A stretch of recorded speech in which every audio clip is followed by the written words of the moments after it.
What a greeting. Wow. This is like winning an Oscar. As if I would know.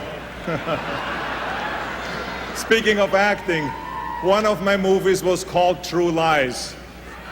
And that's what the Democrats should have called their convention.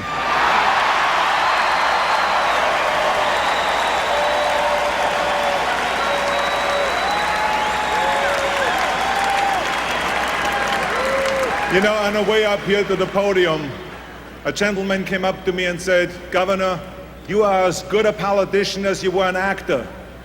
What a cheap shot. Cannot believe it. Anyway, my fellow Americans, this is an amazing moment for me. To think that a once scrawny boy from Austria could grow up to become governor of the state of California and then stand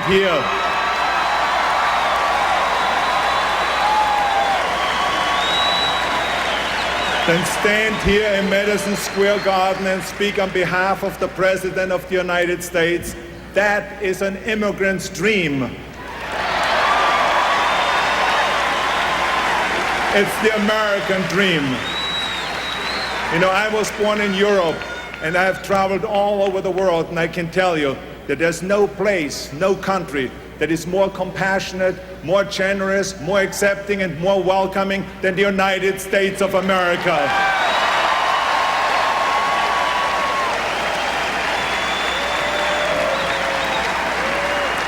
As long as I live, I will never forget the day 21 years ago when I raised my right hand and I took the oath of citizenship. You know how proud I was? I was so proud that I walked around with the American flag around my shoulder all day long.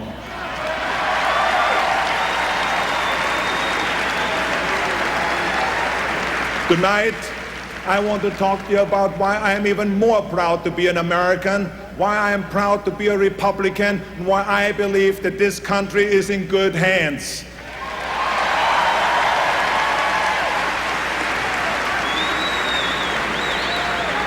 When I was a boy, the Soviets occupied part of Austria. I saw their tanks in the streets. I saw communism with my own eyes. I remember the fear we had when we had to cross into the Soviet sector. Growing up, we were told, don't look the soldiers in the eye, just look straight ahead.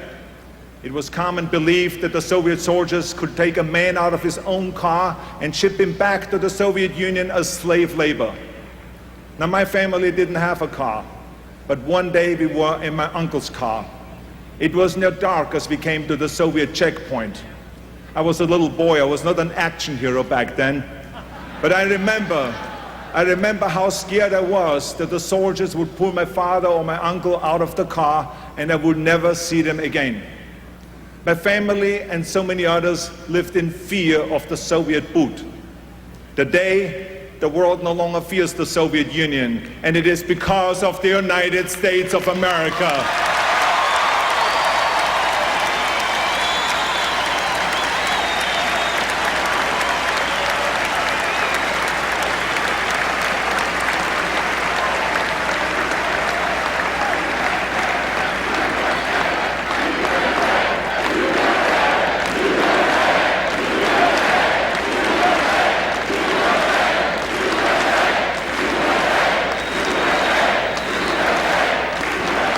As a kid, I saw the socialist country that Austria became after the Soviets left.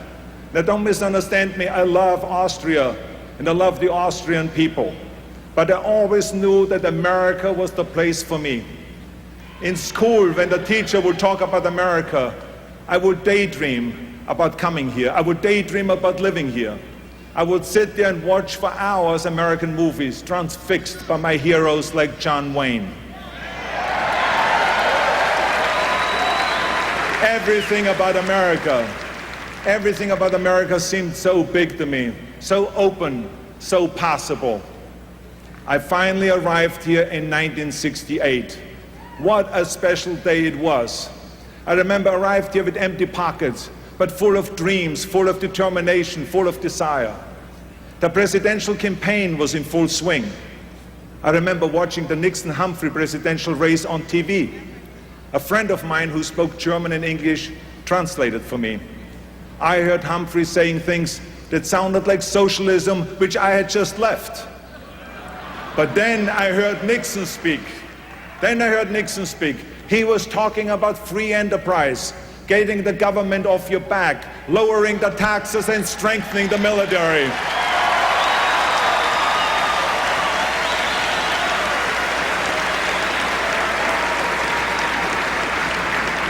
Listening to Nixon speak sounded more like a breath of fresh air. I said to my friend, what party is he? My friend said, he's a Republican. I said, then I am a Republican.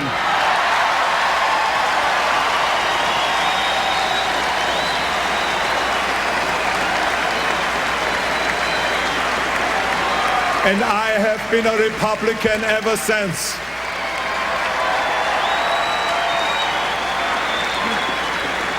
And trust me, in my wife's family, that's no small achievement.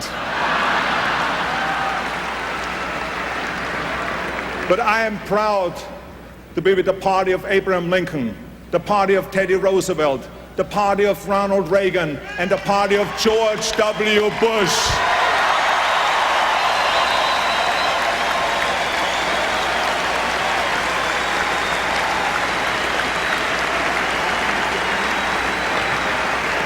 To my fellow immigrants listening tonight, I want you to know how welcome you are in this party. We Republicans admire your ambition. We encourage your dreams. We believe in your future. And one thing I learned about America is that if you work hard and if you play by the rules, this country is truly open to you. You can achieve anything.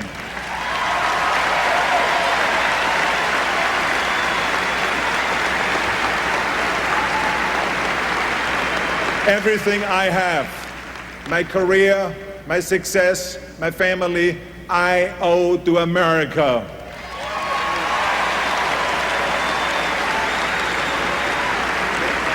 In this country, it doesn't make any difference where you were born. It doesn't make any difference who your parents were. It doesn't make any difference if you're like me and couldn't even speak English until you were in your 20s. America gave me opportunities and my immigrant dreams came true. I want other people to get the same chances I did, the same opportunities, and I believe they can. That's why I believe in this country, that's why I believe in this party, and that's why I believe in this president.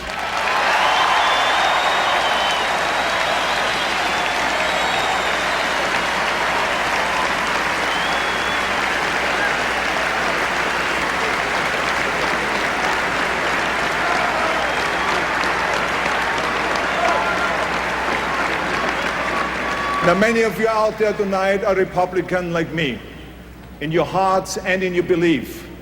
Maybe you're from Guatemala. Maybe you're from the Philippines. Maybe you're from Europe or the Ivory Coast.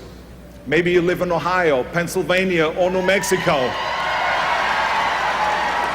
And maybe, just maybe, you don't agree with this party on every single issue. I say to you tonight that I believe that's not only okay, but that's what's great about this country.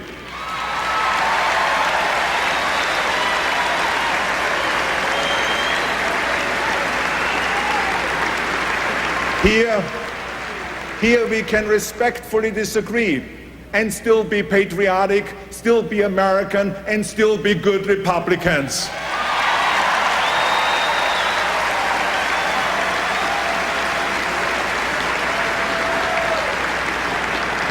My fellow immigrants, my fellow Americans, how do you know if you're a Republican? Well, I tell you how. If you believe that government should be accountable to the people, not the people to the government, then you are a Republican.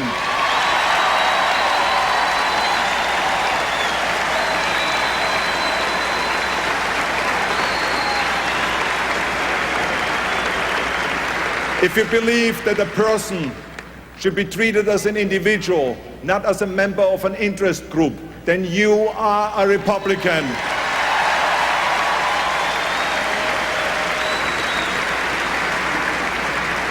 If you believe that your family knows how to spend your money better than the government does, then you are a Republican.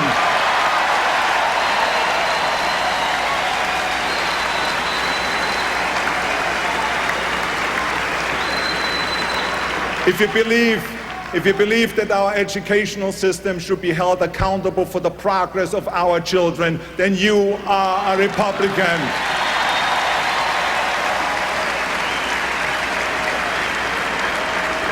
If you believe that this country, not the United Nations, is best hope for democracy, then you are a Republican.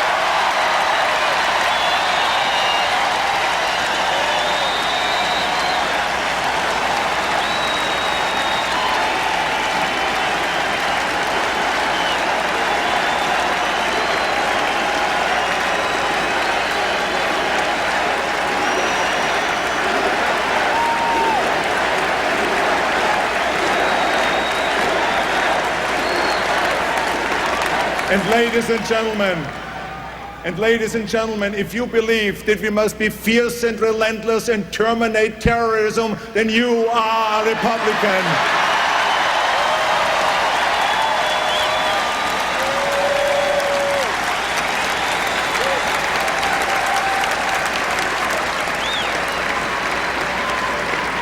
Now there's another way you can tell you're a Republican. Your faith in free enterprise, faith in the resourcefulness of the American people, and faith in the US economy. And to those critics who are so pessimistic about our economy, I say, don't be economic girly man.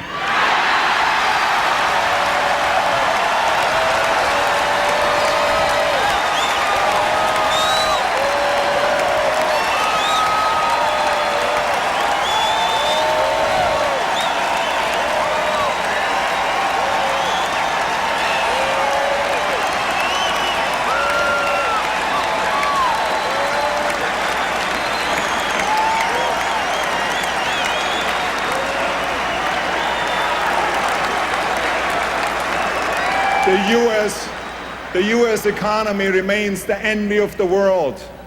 We have the highest economic growth of any of the world's major industrialized nations. Don't you remember the pessimism of 20 years ago when the critics said that Japan and Germany are overtaking the US? Ridiculous. Now they say that India and China are overtaking us. Now don't you believe it? We may hit a few bumps, but America always moves ahead. That's what Americans do. We move prosperity ahead. We move prosperity ahead, we move freedom ahead, and we move people ahead.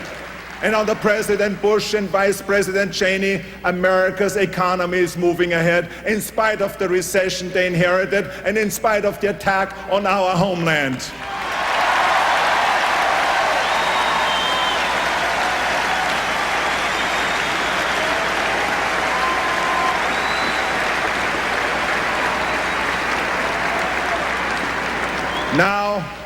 Now the other party says that we are two Americas.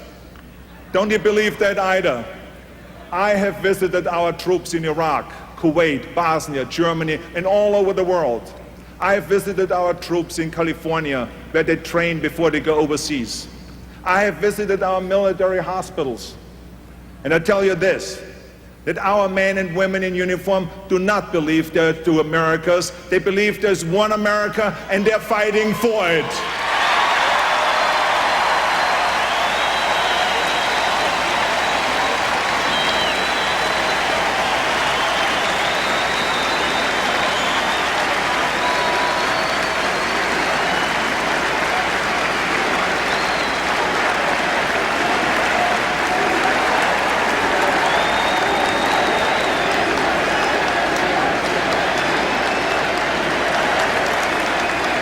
We are one America. We are one America, and President Bush is defending it with all his heart and soul. That's what I admire most about the president. He is a man of perseverance. He is a man of inner strength. He is a leader who doesn't flinch, who doesn't waver, and does not back down.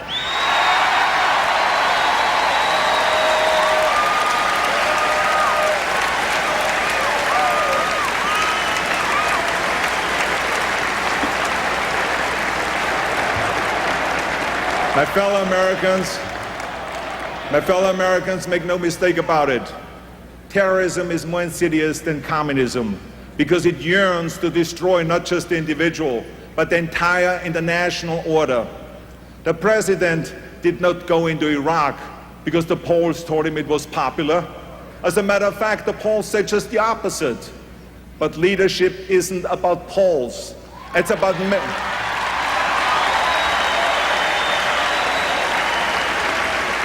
about making decisions you think are right and then standing behind those decisions.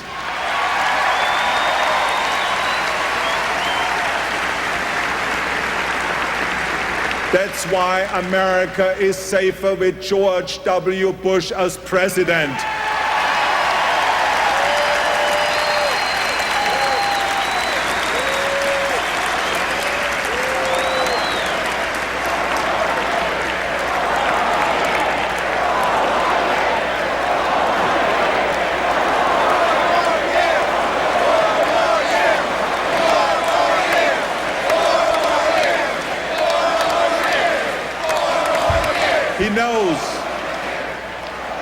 He knows you don't reason with terrorists, you defeat them. He knows you can't reason with people blinded by hate. You see, they hate the power of the individual. They hate the progress of women. They hate the religious freedom of others. And they hate the liberating breeze of democracy. But ladies and gentlemen, their hate is no match for America's decency.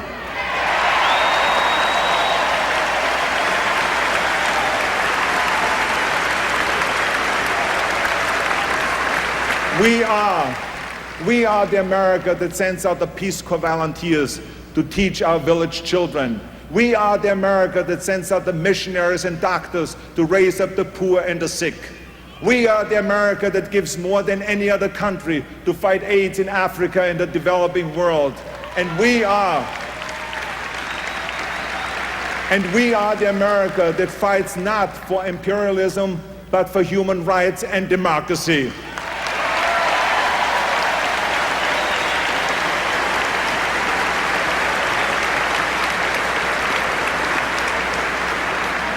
You know, when the Germans brought down the Berlin Wall, America's determination helped wield the sledgehammers. And when the lone young Chinese man stood in front of those tanks in Tiananmen Square, America stood with him. And when Nelson Mandela smiled on election victory after all these years in prison, America celebrated too. We are still the lamp lighting the world, especially those who struggle. No matter in what labor camp they slave, no matter in what injustice they're trapped, they hear our call, they see our light, and they feel the pull of our freedom.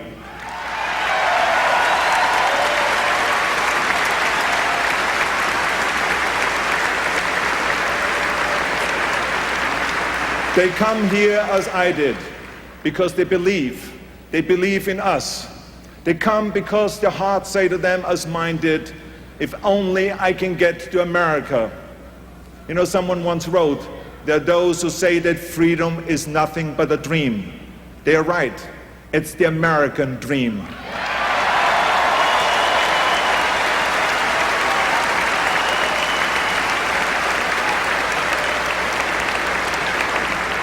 No matter the nationality, no matter the religion, no matter the ethnic background, America brings out the best in people. And as governor of the great state of California, I see the best in Americans every day. I see the best in Americans every day. Our police, our firefighters, our nurses, doctors and teachers, our parents. And what about the extraordinary men and women who have volunteered to fight for the United States of America?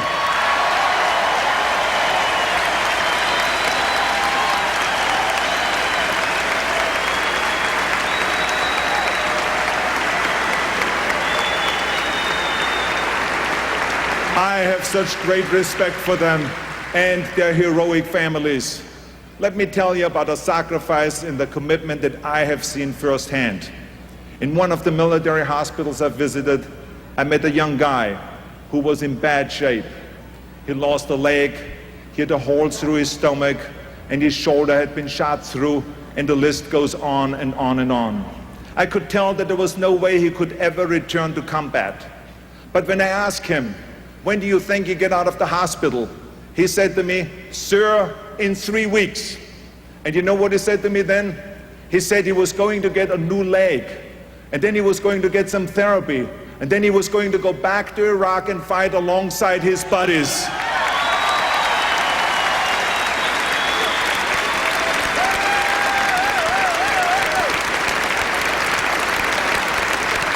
And you know what he said to me then?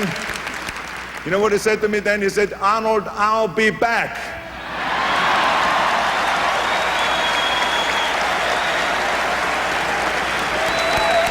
Well, ladies and gentlemen, America is back. Back from the attack on our homeland, back from the attack on our economy, and back from the attack on our way of life. We are back because of the perseverance, character, and leadership of the 43rd President of the United States, George W. Bush.